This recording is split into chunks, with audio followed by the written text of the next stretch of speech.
Je vais te parler de suite arithmétique et suite géométrique et on va essayer de comprendre ensemble simplement et facilement les notions liées à ces deux types de suites particulières. Alors pour commencer, les suites arithmétiques. Donc imagine que je te pose une série de nombres, parce que tu sais qu'une suite numérique c'est une série de nombres. Je te pose la série UN caractérisée par les valeurs suivantes: 2, moins 7, 5, 4, 1, 16, etc. Voilà, tu vois, j'ai inventé ces nombres. Et en fait, de prime abord, comme ça, tu n'as aucun lien logique entre ces différentes valeurs, ok, entre les différents termes. Donc on va dire que ta suite UN, il n'y a rien qui te saute aux yeux concernant sa structure, ok, concernant son schéma de construction. Donc je l'efface. Maintenant, je reprends une autre suite. Et cette fois-ci, je vais te proposer les valeurs suivantes: moins 2, 4, 10, 16, 22, 28, etc. Là, tu analyses le truc. Donc, moins 2, on va dire que c'est le premier terme, donc c'est U0. 4, c'est U1. 10, c'est U2. 16, U3. U4, U5, etc. Et là, quand tu analyses la série de valeurs, tu constates que pour passer de moins 2 à 4, tiens, c'est marrant, il faut ajouter 6. Et pour passer de 4 à 10, il faut aussi ajouter 6. Le schéma de construction d'un terme au suivant semble se répéter. Pour passer de 10 à 16, ah bah tiens, on fait pareil, on fait plus 6.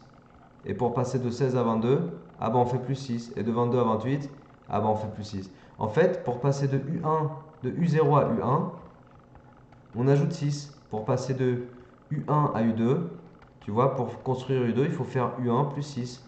Pour construire U3, il faut faire U2 plus 6. Et en fait, on constate d'une façon générale que pour construire un terme donné, que je note UN plus 1, le terme de rang n plus 1, il faut que je prenne le terme précédent, UN, et que j'ajoute 6. Et j'ajoute toujours la même quantité.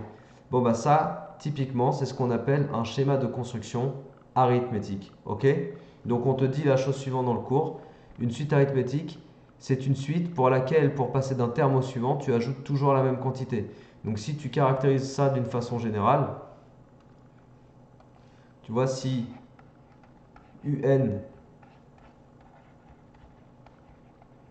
est une suite arithmétique,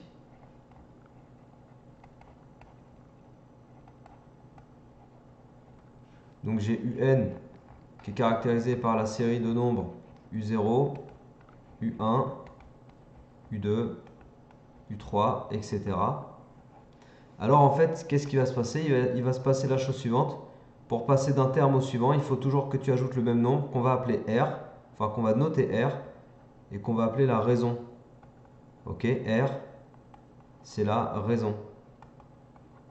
Et donc, de la même manière que j'ai détaillé les petites étapes de calcul là, pour passer de U0 à U1, de U1 à U2, etc., je vais te le détailler dans le cas général.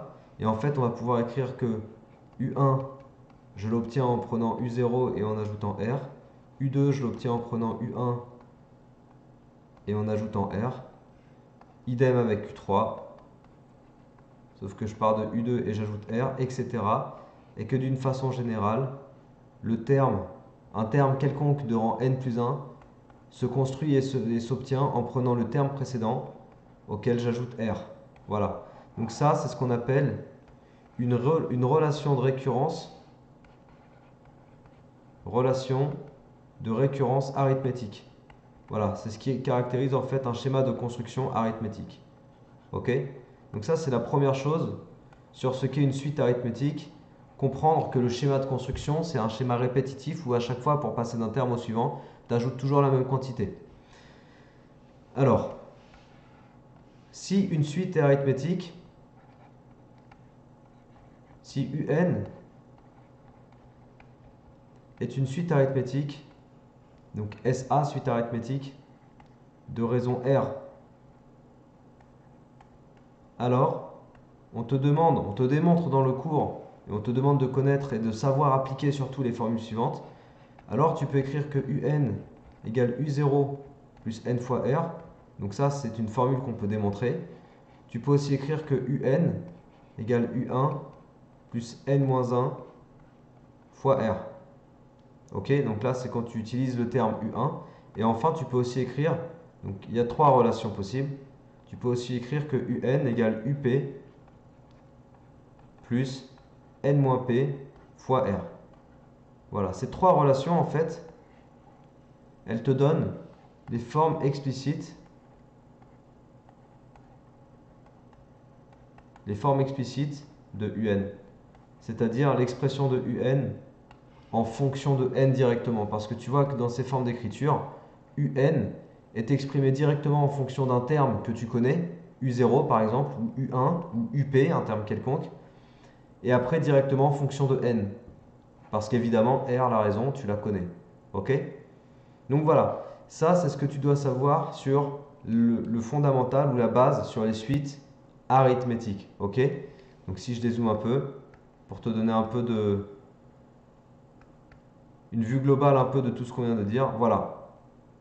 Donc je t'ai donné un exemple de construction de suite arithmétique. Je t'ai expliqué que le schéma de construction, c'est qu'à chaque fois tu passes d'un terme au suivant en répétant, en ajoutant toujours le même nombre. Que ce nombre, on l'appelle la raison dans le cas général. Que du coup, on définit une relation de récurrence arithmétique, ok, qui caractérise véritablement les suites arithmétiques. Et que du coup, grâce à cette relation de récurrence et par des démonstrations dans le cours, on retrouve trois écritures possibles de forme explicite pour ta suite UN. D'accord? Dernière petite chose que je rajoute, ici, dans la mesure où UN plus 1 égale UN plus R, c'est équivalent à dire que UN plus 1 moins UN, c'est toujours égal à R. C'est-à-dire si tu soustrais deux termes consécutifs, deux termes qui se suivent, tu trouves toujours la raison. Par exemple, si je repars avec la situation du départ, si je soustrais 4 et moins 2, donc 4 moins 2, ça donne 6. 10 moins 4, ça donne 6. 16 moins 10, ça donne 6. 22 moins 16, ça donne 6. Tu comprends? 28 moins 22, ça donne 6, etc. Ok? Donc la différence entre deux termes consécutifs quelconques est toujours égale à la raison. On va s'en servir, ça on va s'en servir pour démontrer qu'une suite est arithmétique par exemple. Ça va être le moyen de caractériser qu'une suite est arithmétique, mais ça je te le montre dans une autre vidéo. Voilà, donc dans un second temps, je vais te parler des suites géométriques. Donc c'est le deuxième type de suite particulier que tu dois connaître. Les suites géométriques, on va aller un peu plus vite du coup, parce que tu as compris que c'est une histoire de schéma de construction particulier. Et pour ce qui est des suites géométriques, je te donne un exemple.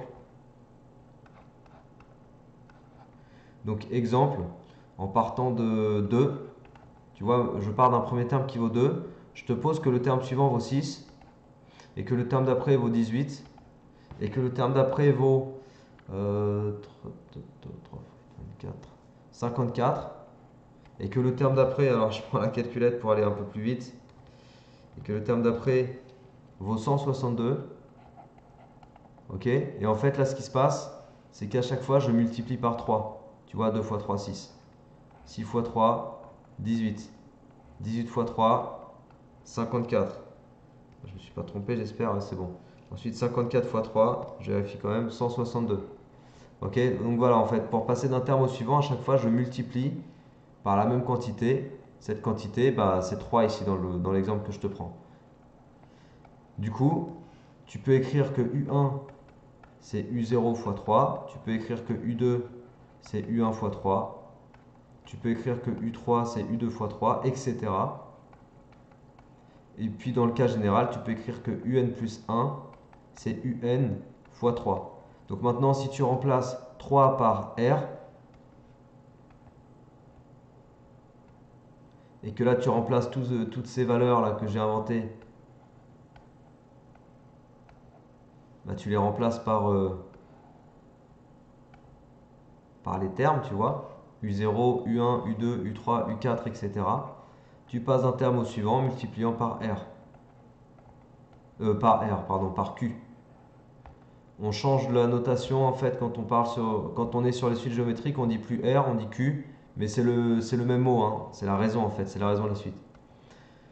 Donc là pareil, on aura Q, U1 égale U0 fois Q, U2 égale U1 fois Q, U3 égale U2 fois Q, UN plus 1 égale UN fois Q. Et ça caractérise une récurrence, une relation de récurrence géométrique. Donc c'est le schéma de construction particulier. Ok? Voilà à quoi correspond en fait une suite géométrique. Et à partir du moment, même chose que ce que je t'ai dit pour la suite arithmétique, à partir du moment où tu as une suite géométrique, du coup, on va pouvoir te démontrer, grâce à des démonstrations du cours, on va pouvoir te démontrer les formules explicites de ta suite. Donc si UN est une suite géométrique de raison Q, mon point virgule il était plutôt ici. Alors soit tu peux partir du fait que UN égale U0 fois Q puissance N, donc U0 le premier terme et Q c'est la raison. Soit tu peux partir du fait que UN égale U1 fois Q puissance N, ou bien tu peux partir du fait que UN égale UP fois Q puissance, donc là c'est N-1 pardon, et là c'est Q puissance N-P. Ok? Voilà, donc c'est trois relations explicites que tu peux utiliser. Relation explicite de la suite UN que tu peux utiliser dès lors que tu sais qu'une suite est géométrique. Alors dernière petite chose que je te donne avec cette vidéo, quand tu es avec une suite géométrique, on va le écrire dessous, le fait qu'une suite soit géométrique fait qu'elle correspond à une relation de récurrence de ce type-là. Ok? Ça veut dire que quand tu veux démontrer qu'une suite est géométrique, on va essayer d'aboutir au résultat que UN plus 1 égale Q fois UN. Donc dans un exercice ou une question où on va te demander de démontrer qu'une suite est géométrique, tu vas partir de UN plus 1, tu vas écrire quelque chose grâce à l'énoncé en fait, et après à force de transformation d'écriture, tu vas aboutir à cette relation finale là, UN plus 1 égale Q fois UN. C'est comme ça que tu démontreras que ta suite est géométrique. Mais ça je te le montre dans une autre vidéo. Donc cette vidéo là, c'était juste pour te faire le point sur les types de suites particuliers, donc suite arithmétique, suite géométrique, te faire comprendre un petit peu à quoi correspond chacune d'entre elles, le schéma de construction global, les formes explicites que tu dois connaître après pour chacune des deux suites. Et puis voilà, c'est tout. Après, dans une autre vidéo, je te montre comment démontrer qu'une suite est arithmétique ou qu'une suite est géométrique. Et ailleurs aussi, je te parle de comment calculer des sommes de termes consécutifs pour les suites arithmétiques et pour les suites géométriques. Ok, mais ça, je te le montre dans d'autres vidéos. Voilà, donc je m'arrête là. J'espère que ça t'a plu. J'espère que ça t'a aidé à mieux comprendre le principe des suites arithmétiques et suites géométriques. Et puis, bah, écoute, travaille bien. Entraîne-toi bien, n'hésite pas à aller voir les autres vidéos pour faire un petit peu d'applicatif sur tout ça parce que les formules toutes seules évidemment ne vont pas trop te servir. D'accord? Si tu apprends par cœur ces formules-là, ça ne va pas vraiment te servir. Si tu les appliques dans les exercices, là tu vas les comprendre et les retenir. Ok? Donc fais de l'applicatif, du coup tu peux aller regarder les autres vidéos que j'ai fait sur le thème. Allez, à bientôt, ciao!